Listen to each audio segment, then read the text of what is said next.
Hey guys, welcome to Code Decode. In this video, we are going to look into a very important design principle, that is solid principles. Remember, these are not design patterns. This is completely segregated and separated from the design patterns. These are the principles. The solid principles are acronym for very important 5 design principles that all of us should know and should implement in our day-to-day coding life. This stands for single responsibility principle, open close principle, Liskov substitution principle, interface segregation principle, and dependency inversion principle. These were mainly introduced by Robert C. Martin, very well known as Uncle Bob, which helps us to write clean, maintainable, and scalable code, especially for object oriented systems like C# and Java. Why solid principles? Because if you don't use solid principles in your day-to-day life, your software tends to break easily when you add new features. It will be very hard to understand for new developers and too many side effects. These solid principles help you create extensible, manageable, reusable, and testable products. Let's first leave the theory. Let's first directly reach to what are these 5 solid principles. What is single responsibility principle? It says that each class should have only one reason to change and only one thing to do. So each class and module should focus on only doing one thing at a time, but do it well. A well-known phrase, jack of all, master of none, is solved with this particular single responsibility principle. It says, don't try to do everything and do nothing. Rather do one thing and do it perfectly. If a class has more than one responsibility, it is tightly coupled and rather very hard to maintain. Imagine if you have a user service. It handles user registration, also sends the email that welcome, you are registered successfully. It also do the logging that this person has been logged into the system at this particular point of time at this timestamp, and these are the user information. So this user service has three tasks. First of all, to handle the registrations and login. Second, to send email or communications, and third, to log. So 3 different logics: business logic, communication logic, and logging logic. This breaks the single responsibility principle. It says if it is a user service, it should only handle the user details. It should not do the communications, it should not do the logging. So if the email logic changes, you will modify the user service, which is of no use because user service has the responsibility to only manage the user details, your registration and login of user. Why would your emails hamper the user service? Hence, if you multiply and mix and match multiple functionalities in one class, you will be in very much trouble. It will cause a very hard, tight coupling when even a small change can break your class. So better you do one thing, you create an email service segregated, you auto-wire it into your email user service, and whenever you do the registration, you give the task of sending the email to another service which you have created. Also, you create the logger separately and handle the logging separately. So your logger class will have the logging functionality separate, your email service will have the separate task of handling the sending of email notifications to the user, and your user service is segregated to do only one thing, that is handle the user registrations. That's it. And that is single responsibility principle, so that only user service will change only and only if anything related to registration or login changes, not if any changes happens in the underlying sending of email, either SMTP or Gmail. Such kinds of changes will be handled by email service. The user service will be completely decoupled with the email kind of changes and logging kind of changes. The real life analogy will be that suppose you are going to a restaurant, there the chef is responsible only to cook. Waiter is responsible only to take your orders and serve you orders, where cashier is responsible only to manage your billing part. If chef will come out, take your order, go inside, cook it, serve you, and take your bill, it will be so much complicated and so much difficult to do. So if one person does everything, it becomes a chaos. Other people will keep on waiting until your order gets completed, and it will never be concurrent. So each role has a single responsibility, just like your class should also do only one task. Else it will be a chaos in the software world also. Like it will be a chaos in the restaurant if chef does everything. Hey guys, recently we have launched a course covering an end-to-end full stack application using Angular as front end and microservices and Spring Boot as the back end. Also, we have used Cloud to deploy this application, and we have used CI/CD, that is Jenkins and Argo CD, for continuous integration and continuous deployment. The technologies that we have used is REST, RESTful web services, Spring Boot and microservices for backend, Angular for frontend. GitHub we have used for version control system. Also, to make the code unit testable, we have used JUnits. We have used Sonar for code quality checks. Also, for containerization, we have used Docker and Kubernetes. And to deploy this whole application, we have used AWS and multiple services from AWS. Also, we have used SQL as well as NoSQL, that is MongoDB and SQL. On AWS, since for the SQL we have RDS, we have used those services, and Jenkins and Argo CD for CI/CD pipeline. Also, this is an architecture of the application that we have created where the front end is Angular and the back end is microservices. We have used ALB load balancers, Ingress for routing and load balancing. And we have used SQL and MongoDB for SQL and NoSQL DB management with Eureka Server and all those microservices counterparts. Now, this is the CI/CD pipeline. This is the CI/CD flowchart for the application that we have created on local. So, this is something, a flow when you create an application in local, push it to GitHub, create a Jenkins pipeline and do the CI/CD using Jenkins and Argo CD. And at the end, deploy the whole code at AWS EKS. Complete description of this course is covered in a very separate video. The link for that video is also given in the description bar below. And also the link to purchase that course from Udemy is also in the description bar below. So please go and check the description for all these links. Now, second is open-close principle. The class should be open for extension but closed for modification. What does this mean? You should be able to add new functionality without modifying the existing code, which prevents your old code from breaking. So many a times what happens is our code is always created. We as a developer, we get enhancements and bugs to fix. What we do is we get into the class, we change something and we fix one thing and break 10 things. And that is exactly what is open and close principle. So if you want to change or enhance anything, try to add a inherited class, modify it there rather than breaking the other existing code.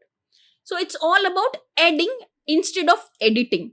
You add your new enhancements and functionalities. Don't modify or tamper any of your existing ones. Otherwise, your code will break and you end up, even though trying to fix one thing, you will end up breaking 10 other things. So you don't accidentally break, and that is what is very important here. Now, suppose you have a discount calculator. So you calculate the discount. If it is Diwali, give 1%, 10% discount. If it is New Year, give 15% discount. Else, don't give any discount.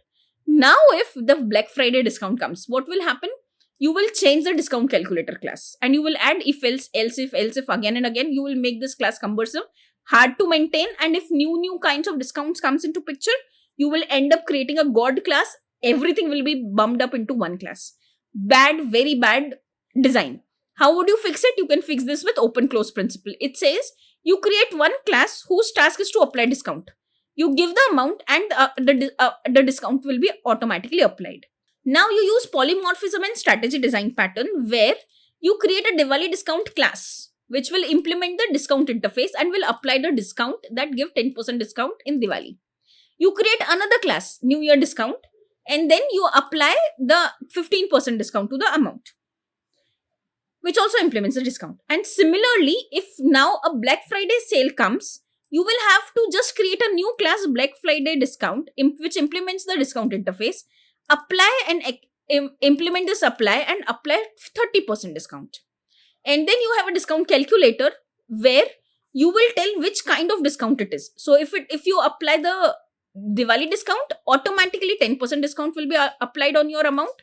If you give New Year, then automatically 15%. And if by chance here you give Black Friday discount, then automatically your discount will be applied with 30% discount. So now adding the Black Friday discount is very easy because you just have to create a new class and implement the discount interface. You don't have to modify one single class and add if and else condition, and you keep on adding it, making it a god class or break the previous one. So that is open close principle. A real life analogy, let me give you that. Suppose you go and purchase a new car. So what they give you, suppose you create a base model of it. So what they give you is USB port, roof, the cigarette lighters, sockets, all those things comes in your car with a standard design and interface. Now you say, I have added a base class. I want to add a dash cam. I want to add a roof box. So you can plug them and mount them without opening or modifying the engine or the electrical wiring or the existing structure of the car. And that is exactly what you do. Your car is closed for modification. You cannot modify its engine or roof or the USB ports. Only you can add or attach new accessories to it. And that is what they call accessories as the extensions. So all the cars are open for extension but closed for any modifications in the internals of the car. So you can extend its functionality, add the charger, camera, roof carrier, but you should not redesign the car. You should not modify the existing base car. And that is exactly what open close principle says. In the software world, your software is the car and your extensions are the new enhancements. Third and a very difficult concept is Liskov substitution principle. 90% of my candidates never able to answer what this Liskov substitution principle is, or even if they answer, they give it wrong. So let's understand it with very simple and real-time example. Let's not go into the software example at all. If you understand this with the real-time one, you will always understand this. Now, let's first see the theory. I'm pretty sure you will not be able to understand it, but let's see the theory, but it will be clear once I give you the practical example. The Liskov substitution principle says subclasses should be able to substitute their base classes. What does this mean? So if B is a subclass of A, you should be able to replace A with B without breaking the behavior. Too much of theory? That's okay. So in simple terms, if you are having a parent, your child should be able to replace that in your software. And still your code should not break. Too much of theory, let's understand with an example. There is a bird class. And we say that bird class will have a method called as fly. So it says bird should be able to fly. But in real world, we have ostrich as a bird family again. But when you call the fly method, it says, sorry, ostrich cannot fly. And this is exactly what breaks the Liskov substitution principle. And if you want to implement this, it says that if you create a software, if you create a parent class, make sure there is no exceptions in the child class, and child class should explicitly completely substitute the parent class. So when you replace the parent bird with ostrich, the system broke. Why? Because in some another class or the test class, when you say let the bird fly and you call bird.fly, the bird should fly in reality. But does it work? So when you call let bird fly with bird, the parent will fly, no problem. But when you call it with a subchild, because it takes the type bird. Now here, remember, there is a typecasting internally happening. This bird will be able to take a new instance of bird, but this bird will also incorporate the new instance of ostrich because it is a bird. So it is as good as bird equals to new ostrich, which is valid and legal in Java. So if you do that and you call ostrich.fly, it says, sorry, ostrich cannot fly. And this is where your software broke. And this is exactly what your software should not do. So what it should rather do is, you redesign your code and say bird should be an interface. And there should be two kinds of birds. Flying birds, which can fly, and a simple bird who cannot fly. So your parent implements, your parrot implements the flying bird because it can fly. But your ostrich does not implement the flying bird because it cannot fly. But still it can implement the interface bird because it is a kind of bird. But still it does not implement or override any of your fly method. So now your parrot who is a proper bird can implement the flying bird because flying bird internally extends the bird. And this is how you redesign your software. Because your software should never have any child class who breaks your parent class abstract methods or overridden methods. So with this design, your parrot can fly and your ostrich cannot fly, and both are valid birds. Your flying bird is also a bird. Your ostrich implements bird. Your parrot is a flying bird, and parrot is also a bird. So internally, your parrot also implements the bird only, and also ostrich implements the bird only. But only those classes which can implement the flying method will only have to override the fly method. You are not explicitly supposed to throw an exception like this. You rather don't override that method if you cannot implement in the children. So now let's come back to the theory. If bee is a subclass, that is ostrich is a subclass of bird, you should be able to replace ostrich wherever the bird reference is there without breaking the behavior. But this is where the behavior was broken, because as soon as you try to implement the fly method, you will throw an exception. So this is a breaking bad software design. You rather create an interface bird which will not do anything called as flying, but will still eat, sleep, walk, which all the birds can do. And you can have another flying bird as a class, which all the birds like parrot, pigeon can implement or extend, while you can have ostrich only have the base bird, which will not do the fly card type of thing. So that's where make sure whenever you create a child parent relationship, your children should always be able to do all the properties and should be able to perform all the methods which your parent have. Otherwise, your child is not a true child of your parent. So what bird and ostrich is an example? There is a lot of example in our software world also. For example, if you are in an e-commerce website, if you take a payment and you create a type of payment class, so you might have created a parent class called as take payment, and you have created a class called as UPI payment. In the payment class, you say scan the barcode.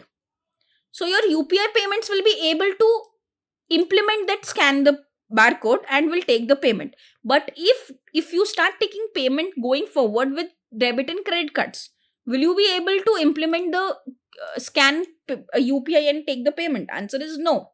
Then this is a breaking change in your software life, right? There should be one base interface that take the payment. Then you can have multiple child classes, like take UPI payment implements the take payment, take credit card payment implements payment, and then they should have different methods that take the UPI payment or take the card swipe payment. And that is what you have to do in the software world also. Now fourth is again important, interface segregation principle. It means that do not add everything to one big interface and try implementing it. Otherwise, you will enforce your children to explicitly do what they don't want to do. Let me give you an example, then we will come to theory. Suppose there is a worker interface. Now, we human are also the workers, robots are also the workers. If you add these two methods in a worker interface, then the worker will work and eat and then work and then eat and then work and sleep. Suppose there is a third more method, void sleep. Then if it is a human which implements the worker, it can do all the three things. It work, it eats, it sleep, again it wakes up, it works, it eats and sleeps. But a robot is also a worker. It can also do the work. Now, robot when implements the worker will be explicitly forced to eat and sleep, which robots don't do. So this is the violation of the fourth principle, that is interface segregation principle. What you should rather do is you create an interface workable and eatable. Now human can implement these two different interfaces, workable as well as eatable, while robot will always implement only workable because it does not need to eat, it does not need to sleep. So now each class implements only what it needs, and that is what it says. Client should not be forced to depend on interface unless it is really able to do that. So instead of giving a one big interface with all the different methods, you should only implement the methods which actually make sense for it. So divide this whole worker interface in three different interfaces: workable interface, eatable interface, and sleepable interface. And then implement this particular interface. N number of interface you can implement. That is what the diamond problem is solved by class and interfaces. That the class can implement n number of interfaces. That is not a problem. So now each class now implements what it needs, and let's get to a real-time analogy. Though it is not actually happening in the real world, but again, let's take a restaurant example. If you are vegetarian, you get a menu, you see all the options, non-veg options also, chicken and everything. And you see the bar menu also. But if I was a vegetarian, I just want to see the vegetarian options. Why am I forced to see the non-veg dishes also? So in this place, what restaurant could have done is they have created two different menus. One is a vegetarian menu, one is non-veg menu. And if a customer is non-veg and wants to eat vegetarian also, you can give both the menus to the person. And then he can decide that he wants paneer also and he wants chicken also. And that is how each customer should have the relevant menu only, so that a vegetarian person does not have to see all the non-veg dishes. And that is how you can implement this interface segregation principle in real life, by segregating a big veg, non-veg and bar menu into a vegetarian menu, into a non-veg menu, and to a bar menu. So if a non-veg person who wants to drink, he wants to eat and also want to eat vegetarian dishes, all the three menus can be bumped up to him. While if there is only one simple vegetarian customer coming, he just have to see the vegetarian menu and order from there. He does not want to see all the non-veg also, and he does not want to see the drinkable items also. Now the last one is very important, dependency inversion principle. 90% of my candidates again go wrong here. They see that auto-wire your class, don't inject with the new keyword. Again, that is not wrong. This principle says that you should depend upon abstraction, not on concrete implementation. This is what the reality of dependency inversion principle is. Too much of theory, let's first see with the code and then we will come to the theory part. Suppose if you have a light bulb which can easily turn on and turn off, and you have a switch class in real time. So you have a private bulb which is a class which can turn on and turn off, and with a switch you can turn on the light bulb on and off. Now tomorrow you add more items to your switchboard. You add LED light and you add fan. Now what will happen? If you want to add the LED light, you will add private LED light, and then you will add private fan. And with this switch you will try to on and off these two. But what you are doing, you are changing the switch class because of that. What you could have rather done is, you could have created an interface switchable which can turn on and turn off. Now you can have now create your light bulb, which this light bulb implements switchable, which can turn on and turn off. Your fan also implements switchable, which can turn on and turn off. And your LED light also implements the switchable turn on and turn off. Now your switch button just have to have one device, that is switchable device, which it can turn on and turn off. So now what happens is, your switch class, which was very tightly coupled with one class, which is light bulb class, is now loosely coupled with an interface switchable. And you can have 10 different kinds of switchable devices. It can be fan, it can be bulb, it can be anything. So now what this principle says, that your module should not depend upon the class, it should depend upon the interface. So that going forward, if there are multiple 10 different classes coming into picture, your class needs not to be changed, because it does not depend upon the class. It rather depends upon the interface. Now, since it depends upon the switchable interface, you can give any kind of switchable device to the switch. You can pass LED light also, you can pass fan also, it will be able to switch on and switch off for you. If you tightly couple this switch to only light bulbs, you will be able to switch on and switch off only light bulb with this particular class. You will not be able to make this class extendable to different types of classes like fan, LED bulbs, ACs and all those things. And hence it is always good to always create let me give you a technical example. You can create an order class. Now order class needs to take a payment to make your order successful, right? So if you add only the PayPal or UPI payment class wiring into your order class, then you will be able to take order with the PayPal or with the UPI. But if you rather create an interface called as iPayment, and you say that this order class will take the payment of type iPayment. Now iPayment can be implemented by UPI, it can be implemented by PayPal, it can be implemented by card, cash, debit cards, credit card, anything.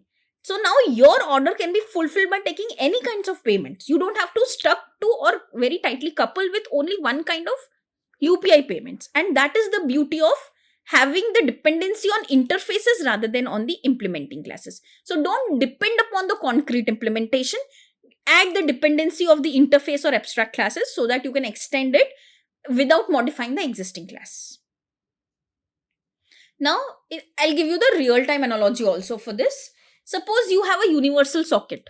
Now, the universal socket will take your charger also, your mobile charger also, your extension cord charger also, your laptop charger also.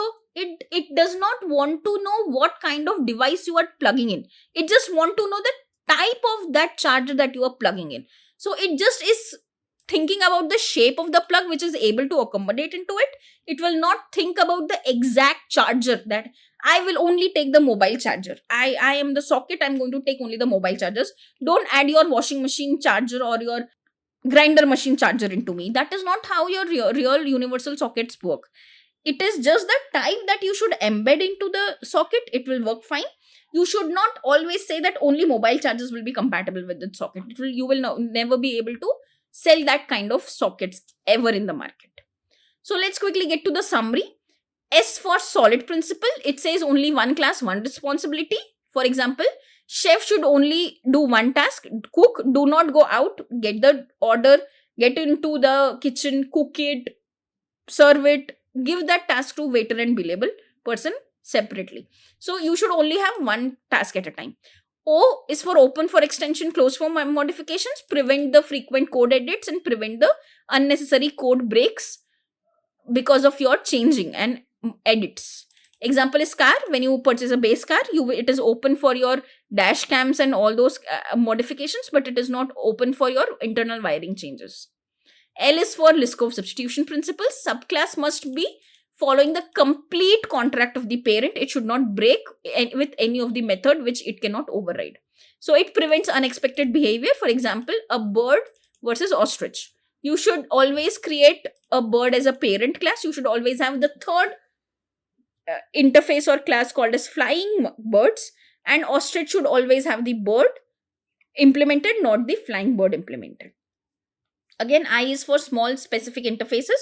Avoid irrelevant methods to be added into interface and don't force your concrete classes to implement them.